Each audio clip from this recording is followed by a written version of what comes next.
What's up? Welcome to the LaFrance Paradigm. My name is Robert LaFrance. This is where we learn and share strategies for an impact. I'm with Alexander Phillips, another Navy veteran, Mhm. and we're going to be talking about financial literacy today. Yes. All right. And so essentially, the whole point of my podcast is sharing stories for an impact. I mean, you're a Navy veteran. I want to share your experience and how that forged you into the man that you are today, and how you're using those transferable skills to become the successful man and that you are today, and where you're going, and what people can learn from your naval experience, your entrepreneurial experience, your financial, just things that you think valuable that can help rise the tide for and raise all ships. Does that make sense? Yes. Yes. And that's the idea behind my brand and my podcast and all the content is I'm always learning and sharing because I've learned through financial literacy how I can live a life and be a present father with reliable income, whether that's buku bucks or just having a couple rentals in my VA to fall back on in the middle of the COVID quarantine where I can't work, but I Yeah. still have income coming in. And so that's kind of my premise. So Okay. that's cool, man. So why don't you tell us a little bit about yourself and what you're working on? Okay. So I'm originally from Rochester, New York, but now we're down here in Virginia Beach area. The Navy brought me here, as he was saying, where I was a nuclear electronics technician, meaning AKA just a reactor operator on a submarine vessel. I served aboard the USS Toledo. I was only there for 2 years before I was medically discharged, due to like mental health. So that's kind of something where I advocate for now in my practice, where when I talk to veterans, I'm like, hey, you understand that you always have a person come to, because I know where you are and I know where I've been, and it's not a good space to be in. Right. That was, um, although I look fondly on some days back in the Navy, I also do have some not so great days. And any veteran I feel like will have some similar experience to that. Maybe, they have better, maybe they have worse, but the Navy still gave me a lot of tools of how to operate, especially being a nuke. We have to be very compliant in that field. And we have like 7 principles that we follow, where it's, questioning attitude, basically operating with integrity. Those are like the two biggest things that I took away, where, hey, why am I doing this? What can we do better? And what can we do to prevent something bad from happening? Right. And then in operating with integrity, the way I run my practice, where I'm dealing with people's finances, like that's their future, especially where it can deal with either, just their kids, themselves, or we're talking about even like future generations. I know a system where I can set it up where it'll be a perpetual wealth machine for a family, right? And that's kind of just like kind of me in a nutshell right there with my naval experience. Yeah. So you have any other questions about that? Like, Yeah, man. Yeah. Well, you said your practice. What's your practice for the audience who doesn't know you? so right now I am a financial service professional where I help people with their insurances and investments. So again, let me kind of say this without say this directly to the audience. Anything that I say is not financial advice for you, and you cannot use it for yourself. You have to talk to a financial professional, such as myself or somebody that's close to you that you can trust, to really talk about your particular situation. So a lot of things I'm going to say are strategies I use in my practice, and I talk to people as talking points, but this is not financial advice for you. So Catered for your yeah, specific it's scenario. catered for your specific scenario, because every scenario is very specific and needs to adjust your concerns.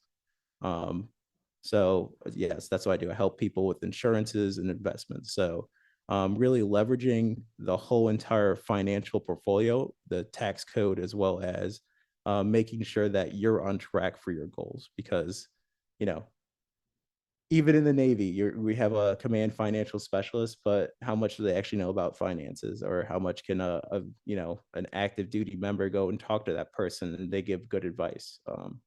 They go through the Navy training program, but Navy training program isn't always up to date, with in that regard. Just it might be better in some places. My command didn't have that great of one. not giving that great of advice. Where I kind of took a dive, and that's kind of like my first initial step, where I was taking a dive into the financial world by learning, hey, like, what am I supposed to be doing right now while I'm in the Navy? How can I leverage my veteran benefits or my active duty benefits to set myself up for when I leave the Navy, that I'm in a better financial position than when I entered? Mhm. And coming across some veterans that I have helped is that they are not in a better position than when they entered. And that's where it's like, all right, is this the Navy letting them down, or the military, the DoD, or is this themselves setting up and following things that are bad inside the culture of wherever they are? Um, so that's kind of where I always start with, is this a lifestyle choice, or is this like, just a lack of funds, just, or that you have just a lot of like emergencies popping up that you're taking care of, right? Right. Um, yeah. Yeah, and that makes sense too because I think it comes down to lifestyle choices. Like even like most of the veterans that I've connected with on through the mentorship platforms, it's like, yo, I don't know what I want to do, but I know I don't want to do that. Yep. I want to create my own schedule. I want to have uncapped income potential, which doesn't mean get rich. It just means that I want to make the amount of money that I feel like making, Yeah. as little or as much as that is. Yeah. And how can I do that and with the existing tools and resources that I have? And so I think the people that have the hardships after they get out, it's because they've been beaten down from the military. That's my dog. Oh, Yeah, okay. I was like, that's not your nose. That's oh, my okay. dog. It's like, I put her in the room so she's trying to get that. it's like, who's there? No, I got a dog too. So yeah, I feel you on that. um, and so I think that's kind of where the people who are in financial hardship afterwards, it's okay, poor planning, poor guidance, not very many opportunities to increase income before separation, especially within that last year. What Mhm. can you do, or what are the opportunities, and are you willing to look for those? Exactly. And so that's the biggest thing. And then with the transferable skills, when I was going through my transition assistance program, people, I stood up there and they're like, all right, he's a Navy diver. What are some of the skills that you think, that he's asking the classroom, what are some of the skills that you think a Navy diver have? And then they wrote it down, like safety, risk management, team management, different things like that. And then we kind of took that and applied that to the civilian world workforce, whether it's you're going to be a W-2 employee or you're going to be an entrepreneur. What are some of the skills that you can either put on your resume or apply to your business model and pursue that? And then going back to the financial advisor, um, I'm all over the place. Yeah. But the transition is this, and the morale there was, oh, I either have a job lined up or I'm just gonna go back home Yeah. and figure it out. And yeah, that transition's scary. Like, Yeah, I'm not gonna, like, that was a scary time for me and my wife when like, I didn't jump right into this. Like, I jumped into like a career where I was a electrical electrician and what is it? What was it? Instrumentation electrical electrician at a power plant. oh So wow, I was responsible for like all electrical systems and instrumentation wow. and like repairing that. But How long did you do that for? I did that for a year before I switched into this, Hmm. where I got out in 22, March 22, and I was jumped right into that. And I started, I got my life health and annuities license in like November of 23. So I started this business, and then I've now switched over in, it was April last year, April of last year, so a year ago. Actually, yeah, April 1st last year, where I switched completely over into this and I left that power plant. And Congratulations. yeah, that was like, and again, that was another tough transition. So, and it's like, was it scary leaving the Navy? Yes, because it's like the Navy, I knew what I was expecting. I knew that I was going to get a paycheck on the 1st and 15th every single month. Like, I mean, maybe, even if Congress was like, not going to approve a spending bill, and we are like, well, we might not get paid this month. It's like, for the most part, we'll eventually get paid at some point what we're owed. Mhm. And, Navy Fed might cover, the difference or whatever bank you have, just for that time period. Because they tend to be pretty good and work with a lot of veterans or active duty people that way. But when, jumping into a civilian job, now you have to worry about taxes because you're taxed a different way. When I was married in the Navy, Mhm. and most people who have dependents, like, you have a portion of your check is not taxable at all, which Mhm. is a huge thing. Again, that we'll kind of talk about later, where I talk about my practice versus of tax, before or after tax income. Like, how do we look at that? Because, um, even though it looks like you made $30,000 in the Navy, but you're actually really making closer to 65 if you include BAH, BAS, Mhm. if you're actually able to receive those just in cash. Um, Yeah, that other income that you yeah, had been earning that you don't actually pay taxes on, the exactly. non-taxable income. Yeah, exactly. So it's just like, okay, how to do this? Like, I calculated when I got out, I needed a job to pay me 70, like 2,000 for Mhm. me to live the same lifestyle I was living outside the Navy. As inside the Were Navy. you an E5? I was an E4, Okay. but I got extra pay from subservice. We had like $150 for like Nuke pay. nuke pay. Yeah. That's what they was like. People always on the submarines, like, you guys get paid extra. I was like 5 cents a day. Like, it's like, I don't know what you mean. It's not really that much extra. We do a lot more work too, especially in the shipyards. Yeah. So I forgot where I was going with that. Yeah, it's all good. Yeah. I think it's important to, so because we were just talking about non-taxable income, and I asked if you were an E5 because the number that you said was right around the same number that I needed to earn being an E5 Navy diver with my special pays Mhm. getting out. And so it's cool to see. It's cool to see. It's cool to see that we're able to. Uh, n- how do I want to word this? What I think is really valuable, and this is what I've also learned from real estate and write-offs is or entrepreneurship in general is that the military is a good place for people to realize what non-taxable income is and how to earn income and pay less money in taxes so you can keep more money in your pockets and put it towards either your family or your business. Now, the majority of the military workforce is between 18 and 26. That's 81% of the military workforce are young adults going from teenager to young adults Mhm. into a military infrastructure, getting reliable income, getting financial advice from people from their peers who had gone to a 2-day course who aren't financial experts or licensed by the state or have the experience or understand how to uh, increase their income and decrease taxes, which overall increases the money kept. Like my boy was a submariner, Matthew, and he was my command financial dude, and he handed me a workbook and said, fill this out, and this is how you're going to budget and then live within your means that way. You know what I Mhm. mean? Like that is very basic, fundamental, while and helpful for the audience that is in place. Yes. Because people usually figure that out as they age and mature and do their own due diligence or read books. Like the people who want to earn or keep more money or resourceful and take proactive action and learning how to do that as they age and mature and realize, well, okay, I'm married and I got 4 dependents or I've been divorced 4 times. Like there's going to be life experiences that teach you how the world works alongside military service, whether you're inside or you transition into civilian. Like there's going to be things.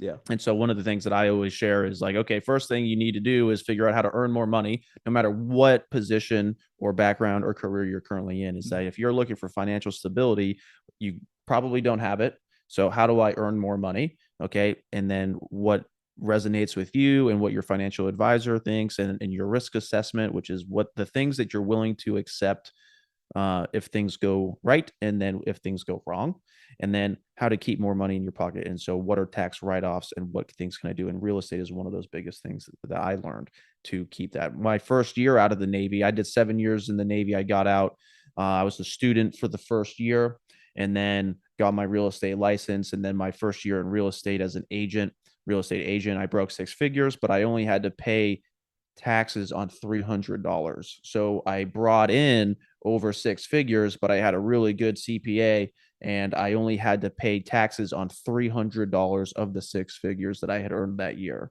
And so that is, I really love that story or that aspect of experience, because how does someone do that? You know what I mean? Like, wait a second, you didn't have to pay a percent, 33% on 100,000. You Yeah. only had to pay 33% on 300, Yeah. so that's cool. Yeah. No, it's always eye opening to people when I'm like, hey, like, if you think about, like, let me ask you this question. When you think about the 1970s compared to now, where do you think taxes were back then compared to where they are now? Proportional. Proportional? I think that they were proportional to the time. Okay. Let me ask you this. Do you think taxes were higher in the 1970s compared to now? Like, which time period do you think has a higher tax rate?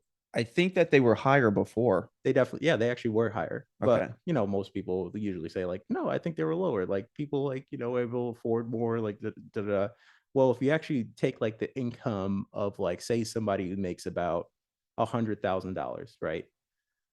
In the 1970s, about the tax rate for $100,000 was about 49%, right? So Wow. you're getting 50%. yeah, like 50% of your taxes are gonna be, you're not getting 50% of your money. You're gonna get 51,000.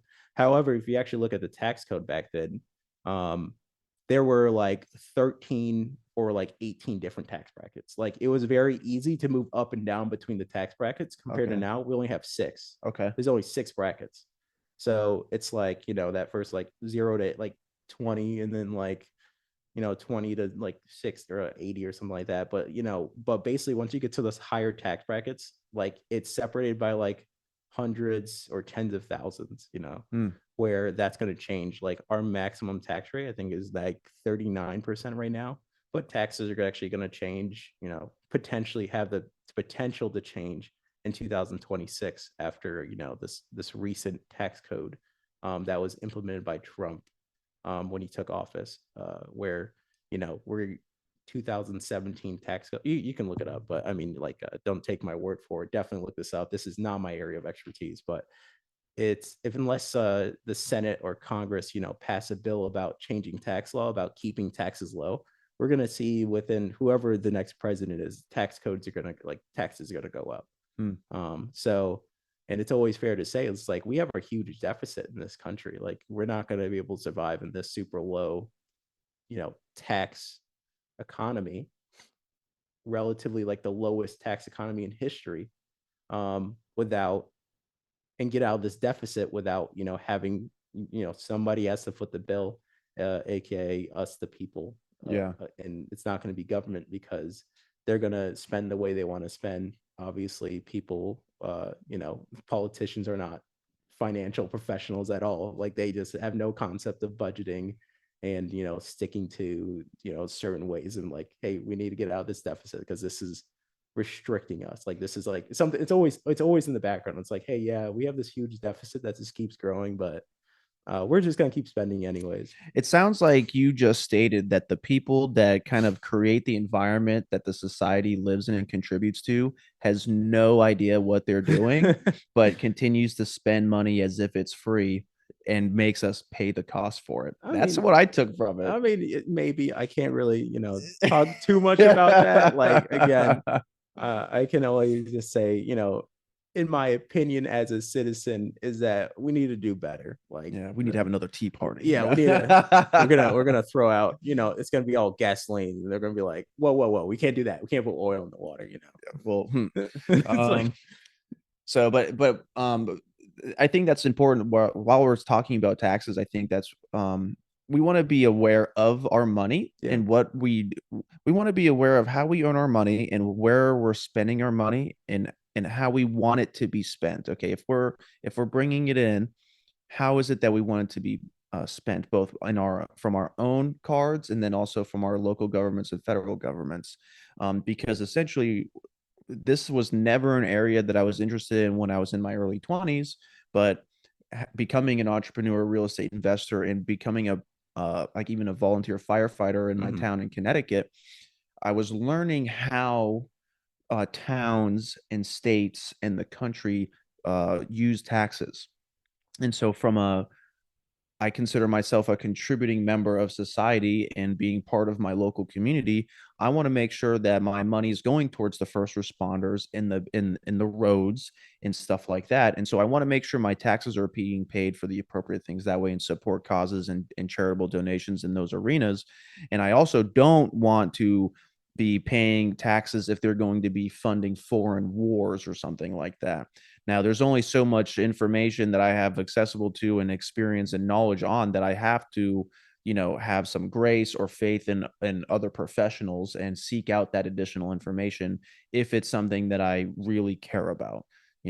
Having being at a combination volunteer career fire department and seeing how the money is being spent and whether or not we're able to do our job appropriately hit home with me. Hmm. Like I am glad to pay my local taxes and meet at the high school every Thursday to have a conversation with my townspeople, as a citizen, and, realize that people who don't participate in the town or don't participate in society have some type of um, diluted illusion of how money is being spent or how towns operate. Like this is an entrepreneurial space, so you probably are learning or understand how businesses work. The Hmm. town is a business. The town needs to receive money in order to maintain the roads, plow the roads, pay police, EMTs for first responders, whether or not it's a volunteer department or not. Someone has to buy the truck, someone has to maintain the trucks, and it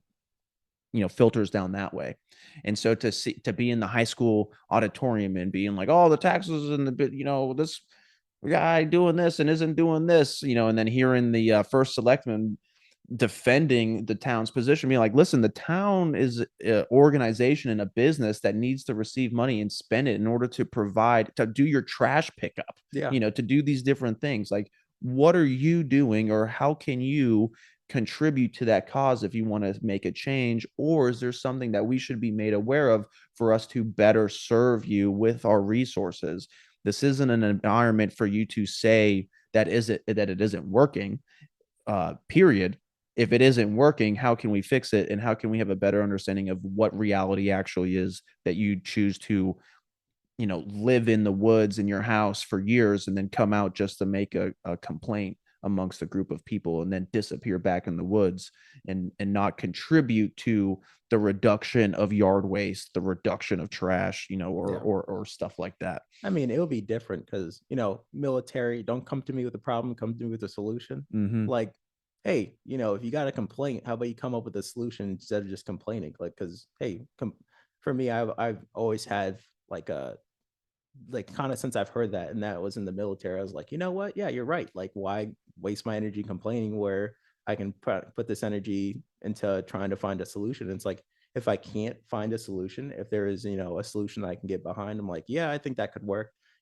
Try it out with my, co-citizens in that town and be like, hey, yeah, let's see if this will work, and be like, oh, okay, that didn't work. Like, let's try something else. Like, or maybe just make a little modification to it and be like, this will work out like the kinks and all that. Yeah. So completely agree. Yeah, and I mean that's applicable in every area of life. The complaint is the acknowledgement of something that needs to change. Yep.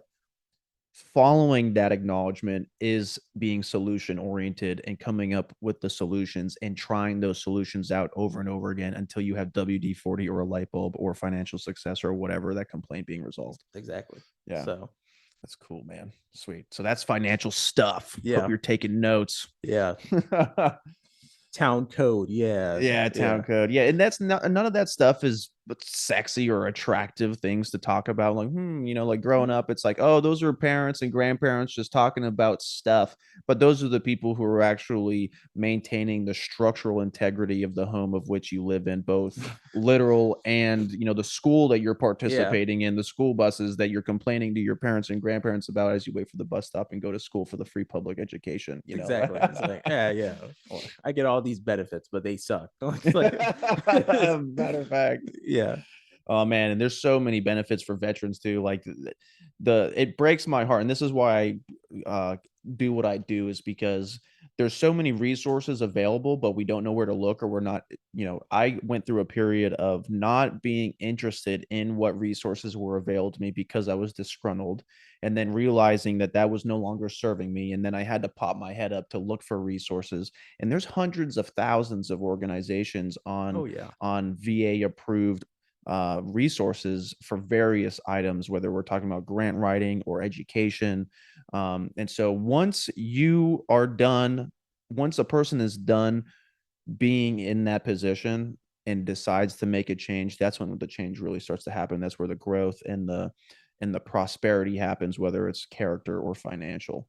And you've disclosed that, having gone through the military service, realizing that was no longer serving you, and then working at that other job where that was no longer serving you. It was a stepping stone, and now you've successfully been a financial advisor for a year now, and that Financial service professional. service professional. I can't say advisor. Yeah, well, I'm glad that you can correct that, because that's why you're here. Because Yeah. that is not my Yeah, expertise. I'm like one test away from being an advisor, and so that's okay. But I'm working towards that. I would say I still have the level, or there's a level of knowledge and that I'm working towards. Like right now I'm in an FSCP course, which is a certified financial service professional. So which is going towards my chartered financial consultant, which then the next step would be certified financial planner, you know. So I'm working on designations to get to that level and show that, like, hey, I actually know what I'm talking about, and I'm not just, I'm not just talking the talk. I'm also trying to walk the walk. Right. So That is so important. yeah, So important. so it's like, yeah, and that's exactly. So like when I say like I'm a financial advisor, it's like, yeah, I'm also backed by like working on myself so I can be a better, service to my clients, and say like, hey, I'm speaking from, factual knowledge, not from, say like some other advisors out there where it's more opinion based, where it's like, no, I'm saying this is practice. I've been training at this. I've been honing my skill of like working in, problem solving, It's your testimony. exactly. That's where it is.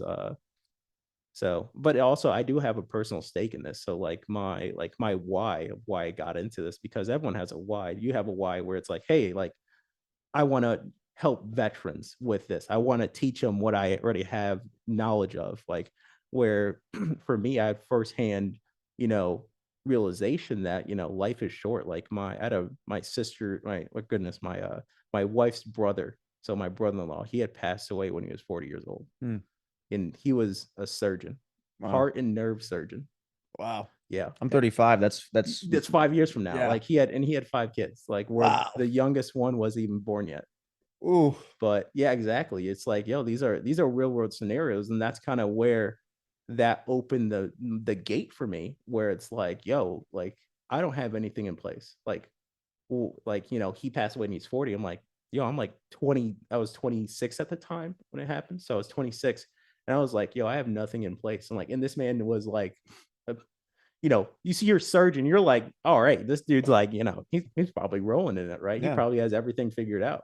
And he didn't have everything in place. Let me just say that. So, and then as well as my father-in-law, he was 85 and he had long-term care needs where we were funding that for him. So it's like we're taking, like me and my wife were, kind of fresh out of college, and we started paying for his living, and we were barely able to afford ours. Mm. And people don't account for that. It's like no one has that in plan. So it's like, hey, I've have firsthand accounts of saying like what happens when financial plans go wrong, and like what does that look like. And I want to pass that knowledge on to other people. So so what I always say is that we need to be defensive first, right? So like before, when I was saying this, like people always think about, what's a defensive financial strategy? Like what's that included inside there? So when I'm talking with my clients, I'm saying like, hey, do you have like emergency fund set up for yourself? Like how long is it until you say uh-oh? Mm-hmm. Like, yo, like, okay, you can't work for, say you got injured like 3 weeks ago, and now you've been out of work for 3 weeks. All right, how long is it? Is it this month? Is it the next month? Is it, third month, 6 months, 5 months, a This year? week. Yeah, this week. Yeah, this week. It's like, Let's be real. Like, today. today, it's like, yeah, it's like, like I didn't get my check because I missed 3 days of work. So it's like, how long do we do that? Like, what's that look like? When it comes to your life insurance, if you were to pass away, like if you have children, oh goodness, if you have children and you're like, how, like, it's like, oh, we can't afford, daycare, like we're living paycheck to paycheck. Okay, what happens when you lose half your income, like half your household income? Like, how long until you or your, your spouse or the other parent's going to say, uh-oh, like we're not going to be able to do like what we were be able to do before. Hmm. So like a lot of things I always look at is like disability, will, medical, like I know, yeah, it's like, why are you talking about wills or medical directive? Like, do you have somebody to make decisions for you if you're unable to make decisions for yourself due to being in a coma or unconscious in the hospital? It's like, these are really contingent things where it's, people don't want to think about this. Like, this is like, hey, like, in the end of the day, it's like, especially, now, even yourself, you said you're 34 or Five. 35, Yeah. 35. Like, you're like, I'm still like invincible right now. It's like, I'm not gonna die anytime soon. Like, that's kind of like, I can do whatever I want. Like, you're talking about, you go skydiving. It's like, all right, like, Well, I'm glad that you brought that yeah. up too, because I mean, like, I actually have a friend that just got hurt out in Europe, speed flying. I mean, but accidents happen in every day. I mean, we can get in a car accident on the way to anywhere, Exactly. driving vehicles 65 miles an hour. But what it sounds like you're talking about is being responsible and having a plan. Like what my thing growing up was that I didn't, so where I'm at today, in addition to where I was coming up, like, so I don't want to be worshiping money today. I don't want to be working for money, but I understand that rent is due. Food costs money. I understand that I'm a father and I want to be a provider for my family, not just for my child, but like more people. I want to be of service. And so how can I better do that? Yeah, I can give out and donate and do charity, but money is our currency and helps make things go around. And so if I want to be a better provider in any capacity, well, I have to figure out a way to earn more money or have my money work for me. Mm-hmm. Especially because it's not just about getting hurt and missing work. What about an employer that doesn't stand behind their word and then says or does some shifty things, and then you're not getting paid for 3 weeks because of whatever, there's just some things that are out of your control, and assuming that responsibility and being a provider or contributing member of society brings us to a position of, well, I need to make more money. Mm-hmm. And so, how can I earn more money pursuing what I love or continuing my career path, and then setting myself up, whether for an or generational wealth? And what areas are those? And I think that's where it kind of leads into both of our experiences, backgrounds, and professions. Me being real estate, buying and selling real estate, owning real estate, willable things, assets, real assets that you can have that have major tax advantages. There's cash flowing opportunities if you have more than one single family or apartment buildings or commercial spaces. And then addition to like funds or index funds or different types of those things that I'm not an expert in and don't feel confident in listing, but there's opportunities that allow people to have and build passive income. I saw Gary Vee answer a question at a talk the other day where I think he was in Switzerland, and the guy was like, "How do I get passive income?" He's like, "Well, what is passive income to you, and why do you want it?" He's like, "Well, I don't want to work anymore. I want to be on a beach. I don't want to be in the cubicle anymore. I want to be at the beach." And he's like, "Are you serious right now?" He's like, "Yeah." He's like, "Okay, well, there's two things that you have to be aware of: is that passive income is not really truly passive. You have to work for it. And the second thing is I think there's two things that are really truly passive. One are funds, where you have someone manage your money, and that is a result for there, and then real estate. Other than that, you need to work. You're going to have to be a working and contributing member to society. And all the way, by the way, like being on the beach laying in the sun gets old. Yeah. It gets old. I get bored.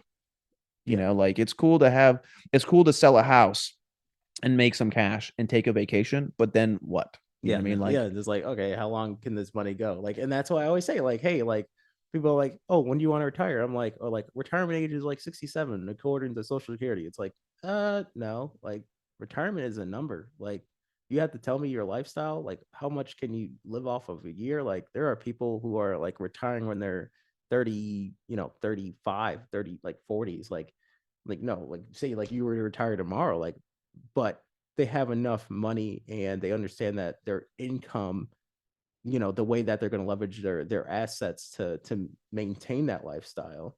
They're not going to be living these extraordinary lifestyles where it's like, yeah, we're going to go to Dubai, we're going to go to Paris, we're Oh my going to, gosh. it's like we're going to go to all these like, extraordinary places. Like, yo, I'm just going to go down to like around Southeast Asia, or it's like I'm going to travel the world on The this side. flight has hindered me from going there.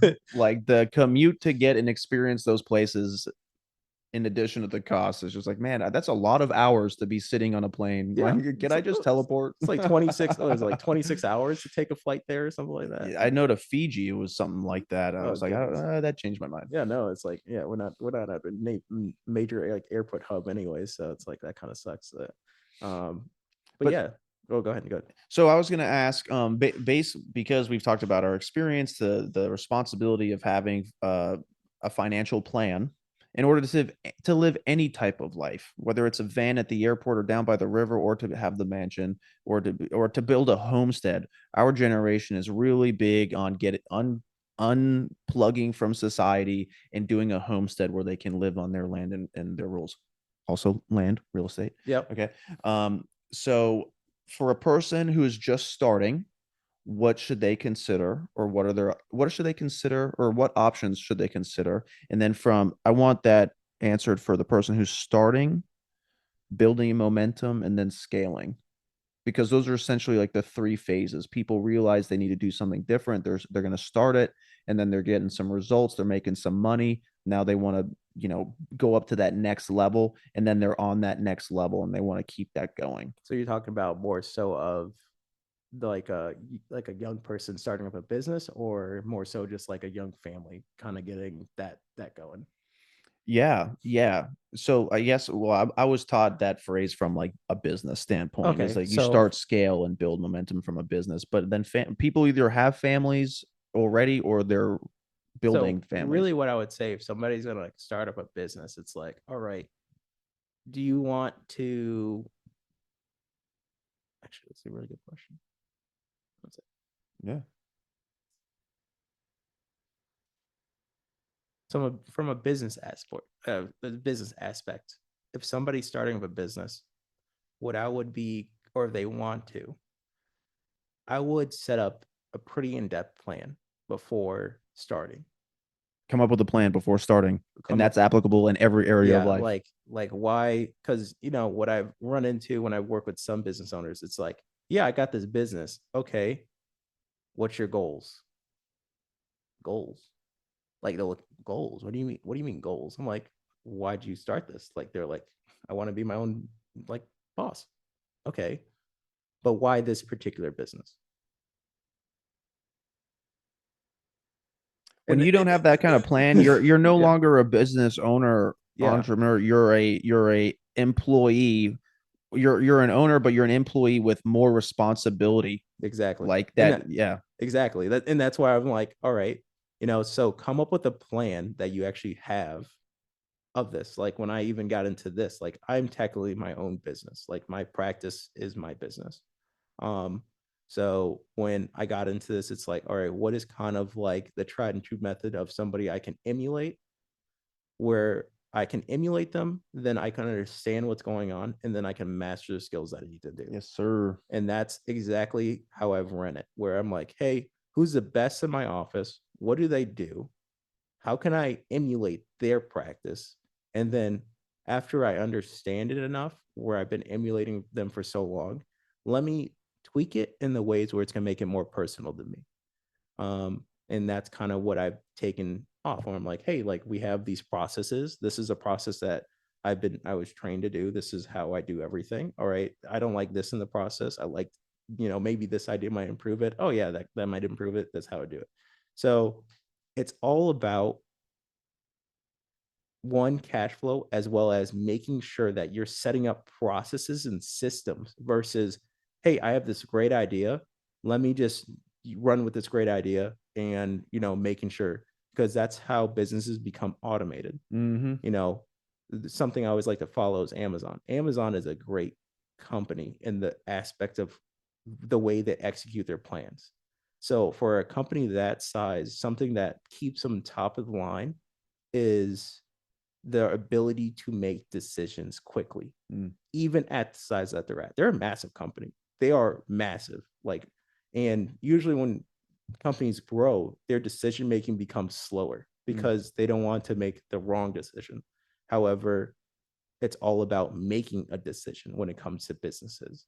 Um, Another aspect I would look at is, in that plan, after you've come up with your plan, all right, okay, now I have this great business idea. I have this great business structure that I've kind of come up with.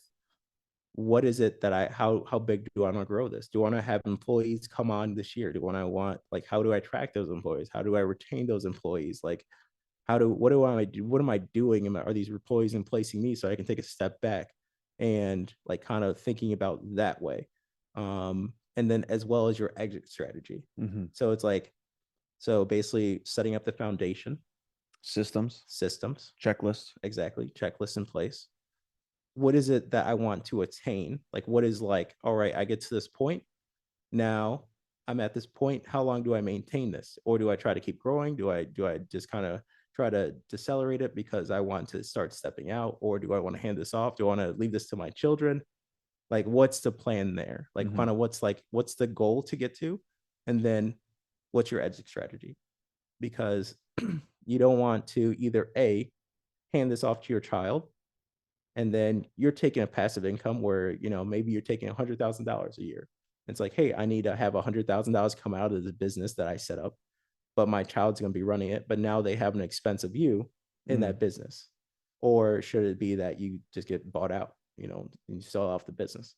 So that's why I always look at when it comes to when I'm talking to business owners. I'm saying like, hey, what are your goals? Like, why what's going on here? Like, what is that you want to attain?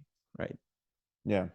And that's good because that's a fundamental overview and conversation that's good for everybody, whether you're beginning or years later, because you can always revisit that conversation. Did we hit what we're trying to hit? Yes or no? And what do we need to course correct or calibrate to hit what we need to hit and then also scale and grow for our goals? Yeah. And so love that you said cash flow. Love that you said checklists and systems because fundamentally that's in every business that needs to be successful. And you can even apply that to your family life. Yeah. It doesn't have to be business. It's, hey, I want to have more time with my loved ones. I want to be able to go out more, experience this, and the other, change our diet or whatever, exercise together more as a family. Like, how can I do that? With my little workforce that I call my family, how can I maintain attrition or maintain them and then and grow, I mean, and reduce my attrition rate, right? Yeah. Um, and so that's a good thought philosophy. Okay, so now I have a plan. I'm going to write something on my. Okay. I want to make $1 million, and I'm going to do that through these sources within this amount of time frame. Now, what are some of the services or products that you offer, and what inspired you to like offer those and create this your way of life for people? So really what I can do is I can do life insurance, disability, long-term care, um, annuities, as well as setting up like investment accounts. So investment vehicles. So like IRAs, Roth or traditional 401ks, simple IRAs, SEP IRAs, which are really more for business stuff. I can also do employee benefits. So it's really, I can do like anything and everything right now outside of like maybe like a fee based planning. Like that's what I do not do Hmm. at this point. Um, Coming soon, I'll probably be able to do that, but right now I cannot do that. And the reason kind of why it's kind of the same reason why I got into this. So it's like, it's more so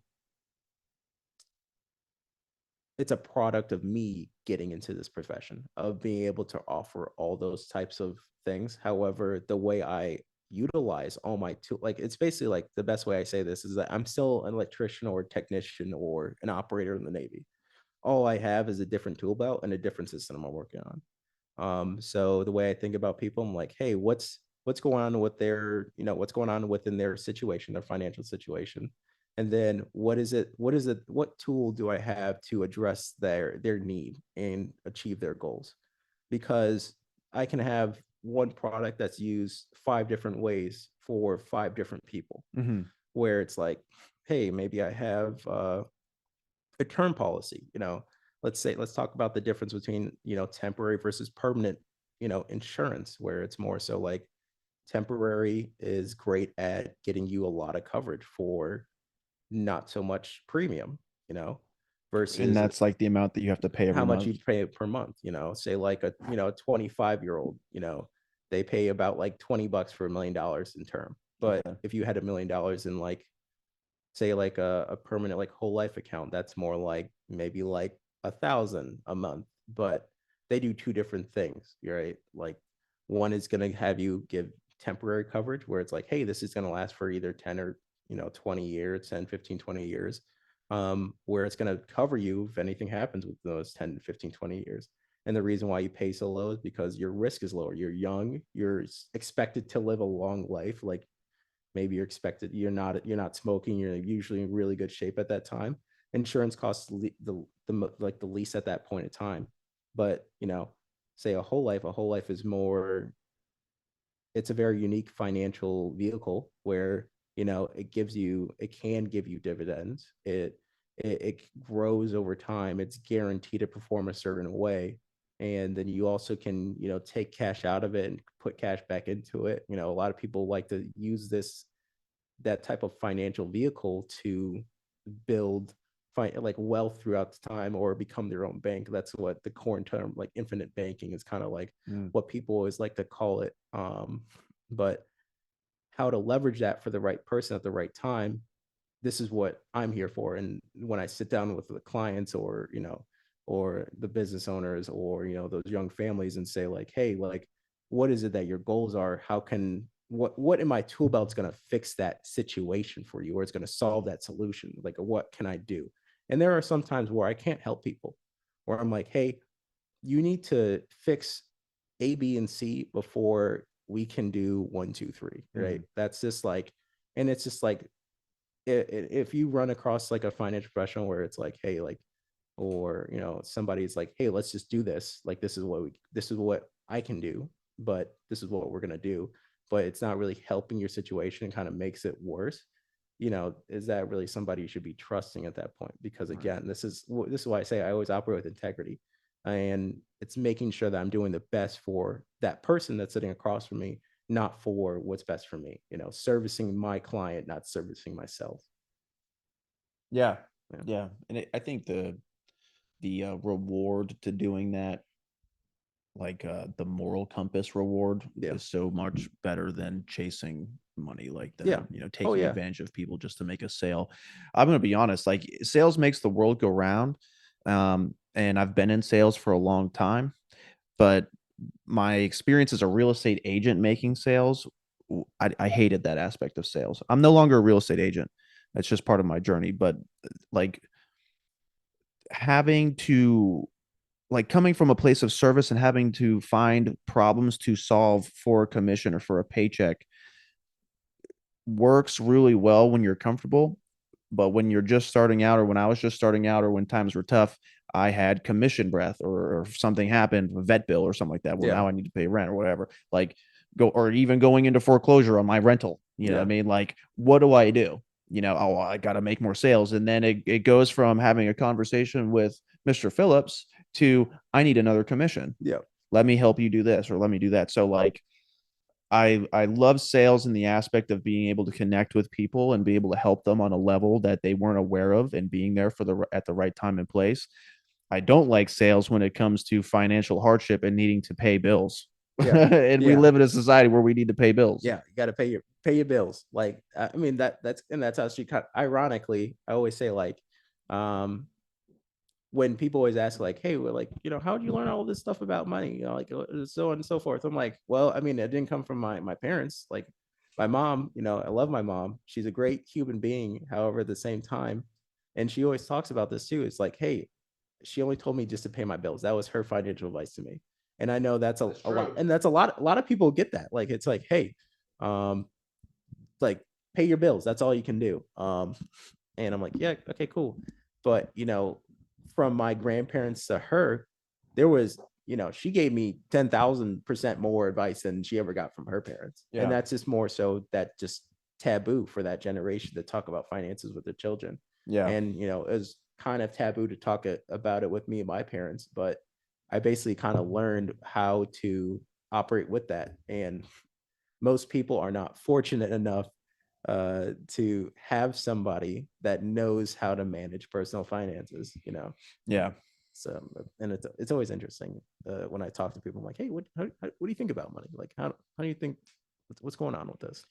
I'm glad that you asked that. What do you think about money? Because for me, like understanding insurance and annuities and stuff like that has always been confusing. And because of your your disclaimer beforehand about not being able to give advice and how you need to have the conversation, like you can give advice, but it's not meant for your specific situation.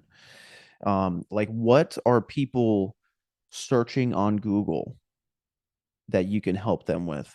Like for me, it's like, what is an annuity or something? Or like, if people helping you get in front of your ideal customer or the audience that's searching for you, what are some of the questions that they're asking online or from their or the Facebook groups or their friends and family that you can help them answer? So I feel like so let me. I always like to say I can address when it comes to certain demographics. So let me start with the business owners, right? So let me roll that back a little bit. So I have three demographics that I work the best with, right? So I work with business owners, I work with medical professionals, and I can work with either active duty or veterans. Those are my best three people I work with.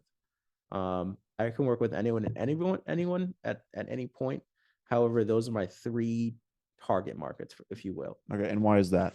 So when it comes to one, I'm a veteran myself and active duty. I understand the lifestyle. I speak the lingo. And, you know, I would say if there's mostly veterans that are listening to this podcast, they'll say civilians and veterans and active duty people, we all speak different lingos, even though it's the same language. Mm-hmm. Right.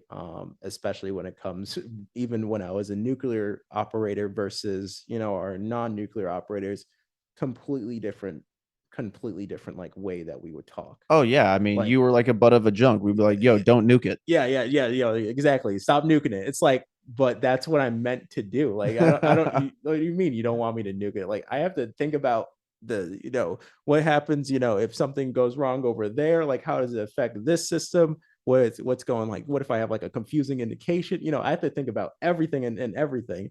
But at Yeah, that try to make a fast decision. yeah, fast decision. Asking a nuke, hey, make a quick decision. Oh yeah, no, that's not gonna happen. I've already accepted that when people are like, oh, Henry Ford was real good about making quick decisions and slow to change them. I'm like, are quick decisions really good at ideas? You know what I mean? Like, what if it's Friday night at 11:30? Is that quick? Is that quick decision really good, or should we, use some discernment on that one? Especially if like you have like 5 or 6 drinks deep, within 1 hour, you're like, oh yeah, I've made great decisions at that time.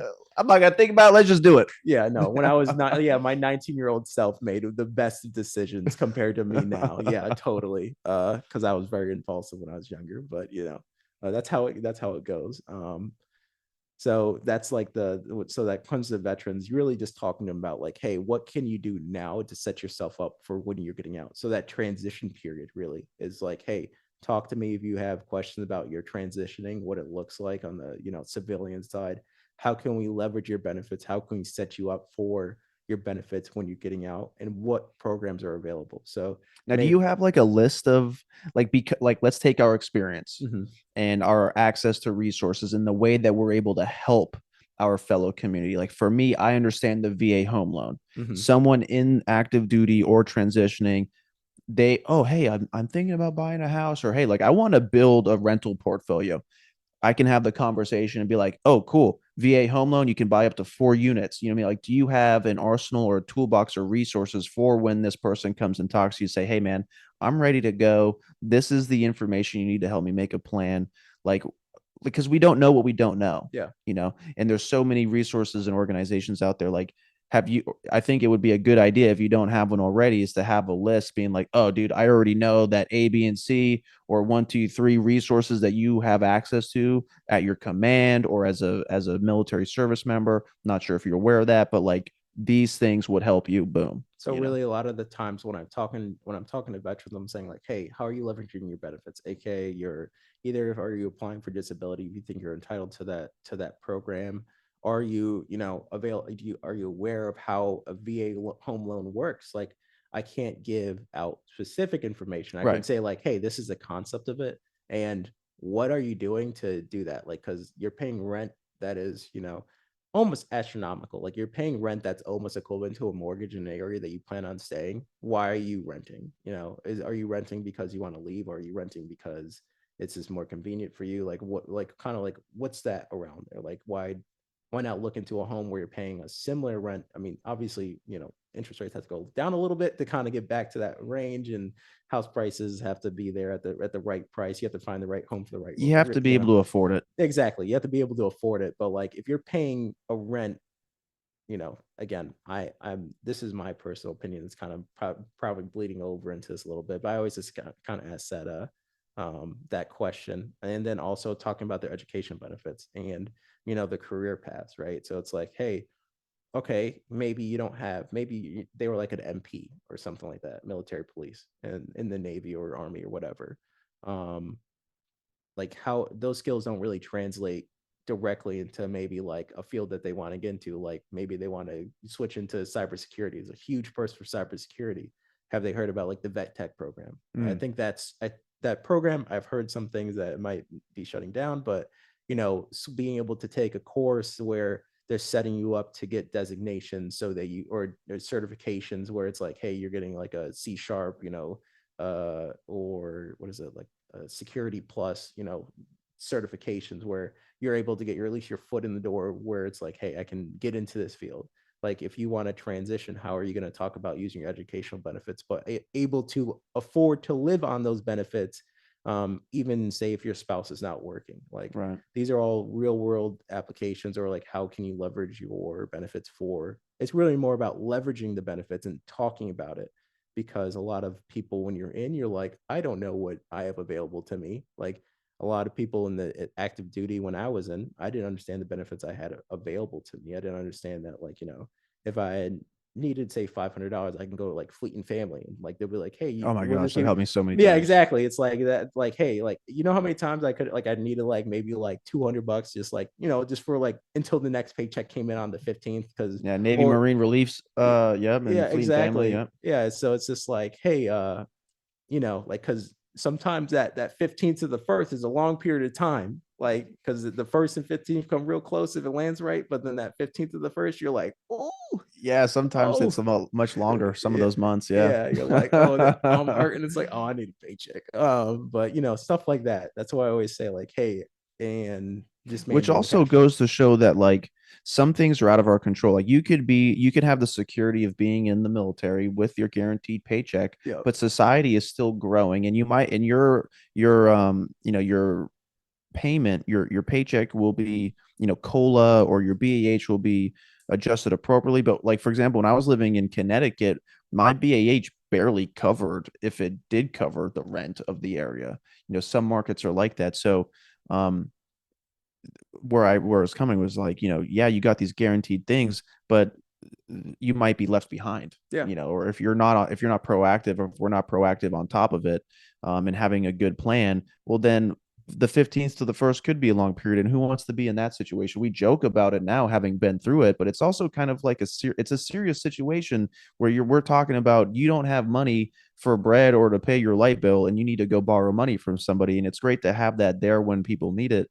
Um, but I don't know if it's pride or I feel like I'm a can-do person, mm-hmm. but I want to work for my money. I don't believe in handouts, and I want to be able to provide for myself. And that probably, I don't know, maybe it was because I grew up in a blue collar, home outside Boston, like, yo, get to work, Yeah, and so like I've never felt good having to ask or borrow money from people, especially when I got to pay it back. Like it's how, exactly. because now you're incurring bad debt is because you have to, you know, rob Peter to pay Paul or whatever, so So yeah, that's leveraging resources. leveraging resources is my biggest thing when it comes to veterans, and just kind of raising awareness. So it's more so like, hey, uh, let's educate you about what you're doing and like how it's not really serving you.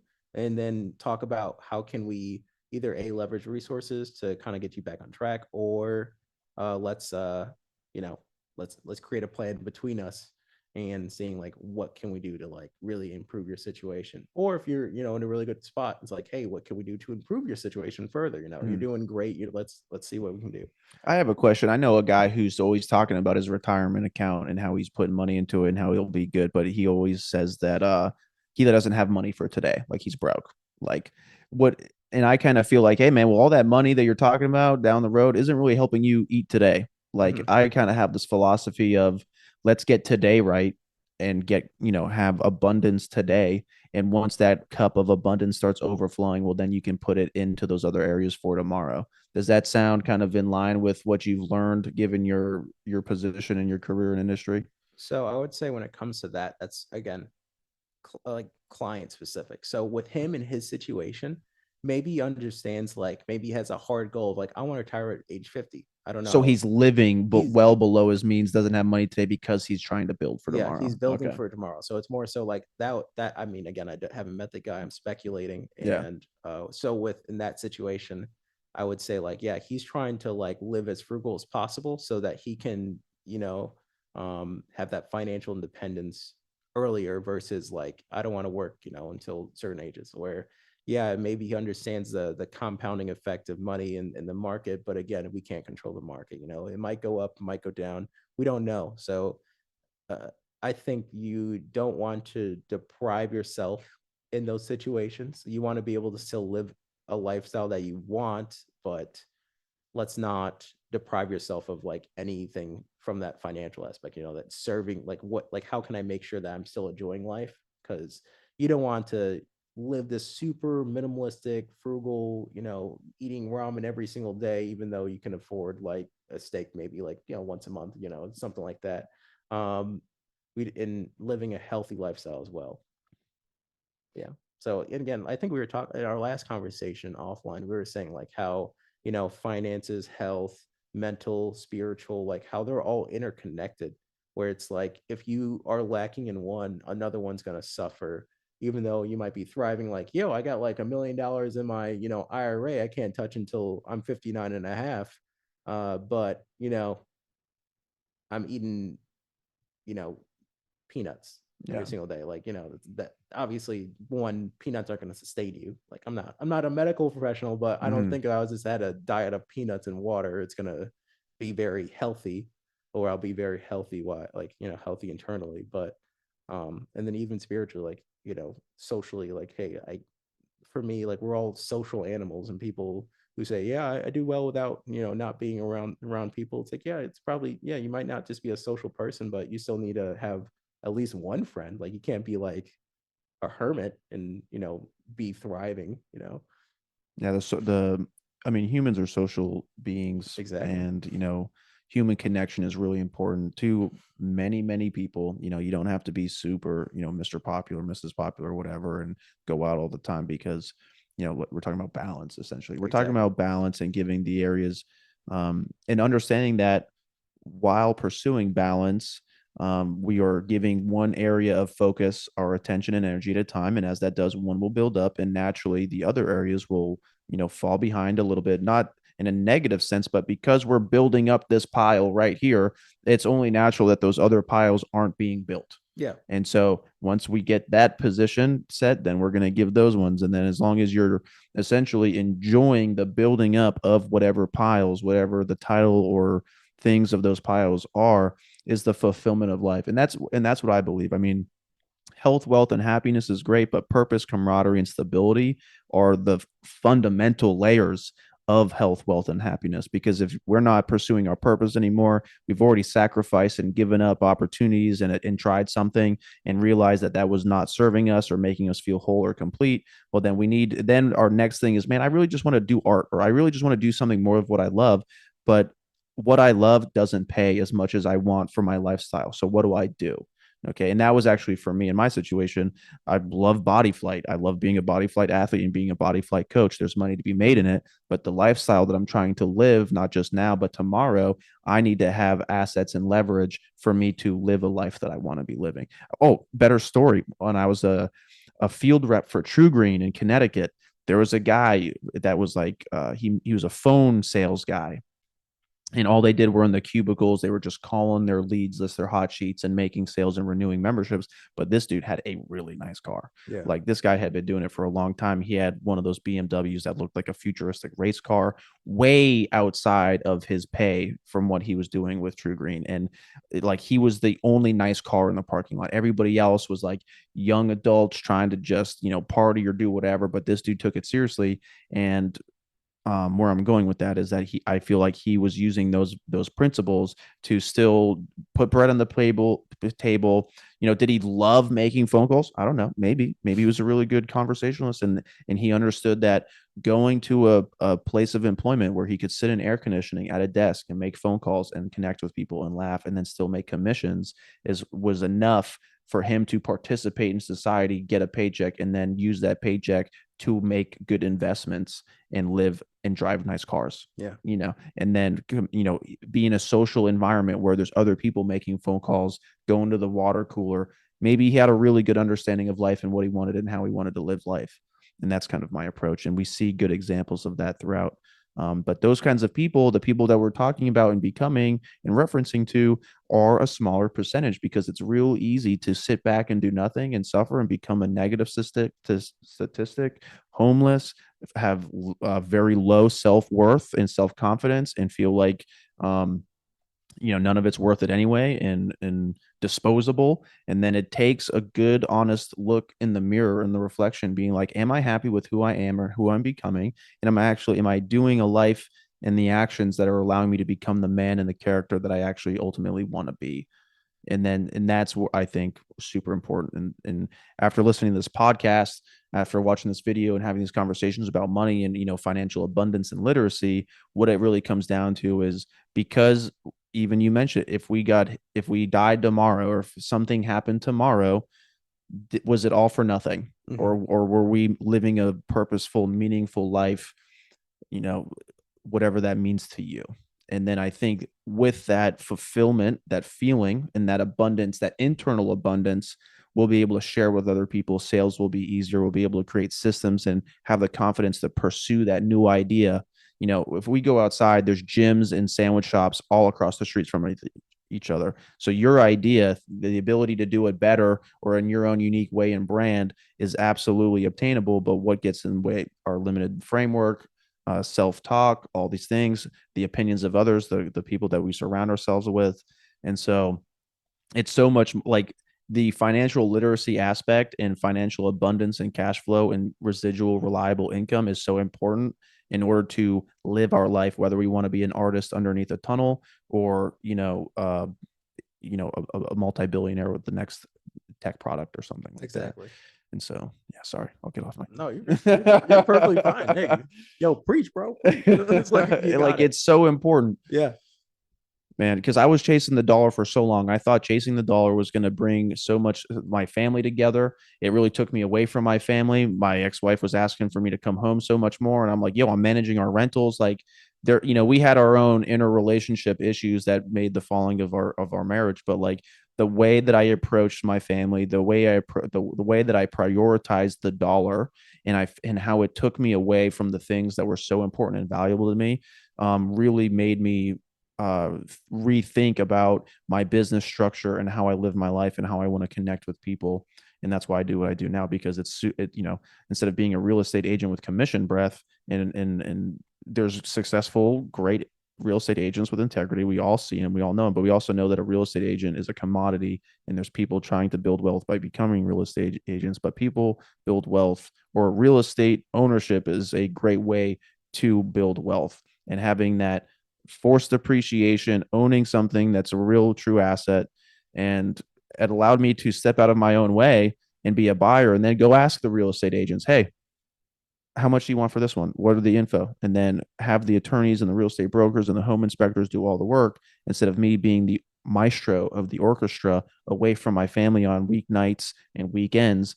And that's really those times are where I want to be with my family. I want to be able to have lunch with my daughter. I want to go to her ballet classes, go to volleyball, and then be able to go to work in between those things while still be a provider. And that's just me. Yeah, I feel you on that.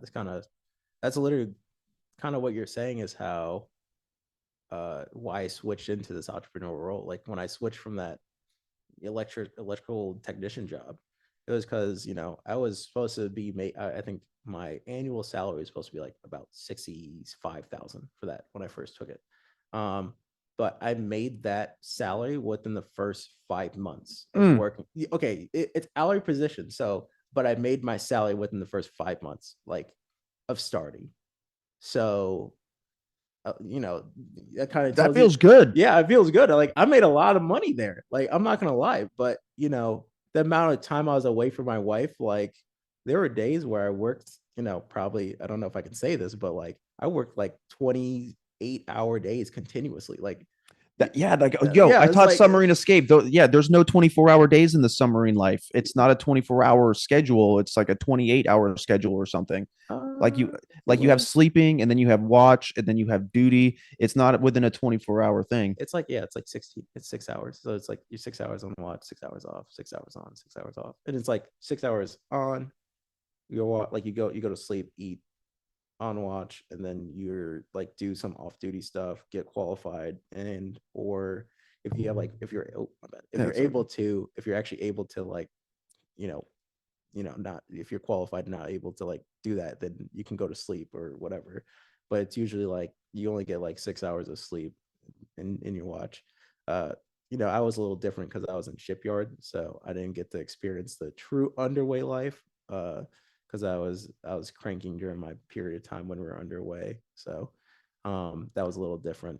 yeah, Yeah, a yeah. little different, but it's all good. But I believe you in the fact that you were putting in 28-hour days. It's Oh, that wasn't the Navy. That was a civilian though. right. That's what I'm saying. Yeah, yeah. No, it was like, it was Yeah. it was bad, but And so and then through that I'm sure you learned that you get tired and you start to get burned out, and then are you able to be there in the other areas of no, your I'm life? not. I was not able to be there in other areas of my life. Right. I come back home grouchy. My wife would be like, "Hi," like I haven't seen her for like 3 days because she works too, or she had school at that Yeah. time, and it's like I haven't seen her for 3 days, and she's like, "Hi," like trying to like come up, and I'm like, Bid for can compassion, you bid for like, yeah, connection. exactly. I'm like, I'm so tired. Like, can I just shower and go to sleep? And she's like, but I want to talk to you. I'm just like, I love you, but like, I was like, okay, I'll try to stay awake. Mid conversation, there was one time we were sitting at the kitchen table, and I fell asleep so hard I slammed my head on the Ooh, table. Like, it was like, and she that's a was wake like, up call. yeah, I was like, oh, I'm awake. And she was like, you were falling, like I was telling you something really important to me, and like, in those moments, I felt like, really like crappy husband. Like, I'm like, Yeah. hey, like, I'm sorry. Like, I'm just so tired. Like, I'm really trying to like make sure that, I'm providing for you and making sure that we're able to, live the lifestyle we want, And, at the time my wife was in nursing school. So I told her like, hey, you're focusing on this because this is for our future. Like, this is not like, I want you to do well. I want you to just focus on this and that's it. So my role was just to be the provider, like the financial provider of the household. So, and I was doing the best I could. And I Yeah. was, I was doing pretty well again. But although I was being the provider financially, I was not being the husband I needed to be. Right. So, um, yeah. So, but And yeah, like how you were saying, it's like, hey, yeah, we need to be able to balance these things because that did take a toll on our relationship. But now we're in a better place. that's good. I'm so happy to hear that. And I'm happy to hear that you caught that on so quickly because, for me, I reflect. I mean, so as a man who strives to be a success and operate a life of excellence and greatness and be a role model and provider, uh, being at this position now came with like a lot of mistakes and lessons learned that I have to carry with for the rest of my life. And when you're talking about, working to a point of exhaustion, it reminds me of moments that break my heart that I can never replace or get back because of my decisions and my work ethic or my mindset at that time. And so for the audience, I really want you to hear what we're saying because it is so much more about financial literacy. It's so much about being present in the moment and staying balanced for the ones that we're trying to provide for, who are going to be there at the end of the day or intend to be there at forever. And if we don't appreciate what's in front of us right here and now, well, then we're at what's right in front of us here and now might not be there tomorrow or something. Exactly. And so it just breaks my heart to remember like my growing pains, you know what I'm saying? And so with that being said, man, it's just thank you so much Yeah, no for problem. sharing that, dude. I know. I feel like we could probably keep going. Like this conversation go on like the rest of the day right now. It really could. What time is it? I don't know what time. It's like yeah, it's pretty. Okay. Oh yeah, 12:07. Cool, Yeah. man. Well, so is there anything that you want to say before we sign off? Hey, if you're working with a financial professional, great. If you're not, try to find one. It's free to sit down with us. It's only cost your time. Just talk to somebody, because the way retirement is worked is completely different from the way our parents retired. Mm, And you mean even if we're talking about retirement, just planning, estate planning, whatever you're trying to talk about, just talk to some type of professional because hey, look, you do real estate. I'll be honest, I don't know very much about it. Like I own a house. I understand that. I don't understand how to do all that. But guess what? I'm gonna come talk to you when I have a question about what you do, because that's what you do every single day. mm, I talk about people's finances, planning, insurance, investments. That's what I do. So, and I hope that you come talk to me about that. absolutely. So talk to somebody who's professional in it. It's not going to cost anything more than your time. Cool. Cool. And where can people find you or get a hold of you? Do you have a website or Instagram handle So or yeah, anything? so I'm on Twitter, LinkedIn, and Facebook. So you can find me at Alexander Phillips, financial service professional in New York Life, or you can find me on LinkedIn, Alexander Phillips, Twitter, AJ Phillips _ New York NYL. So those are the best ways to contact me. Or you can, I don't think we can give out phone numbers on this. I probably wouldn't. Yeah, Yeah, but we'll no, have it's that like, information down below, just for the audio and yeah, stuff like that. You got that. Awesome, brother. Respect. Thank you so much for coming no on here and problem. sharing your story, enjoying my living room and getting Yeah, to know each other on this financial literacy topic and really life and purpose for yeah, our exactly. community. Awesome, bro. Thank you. Thank you.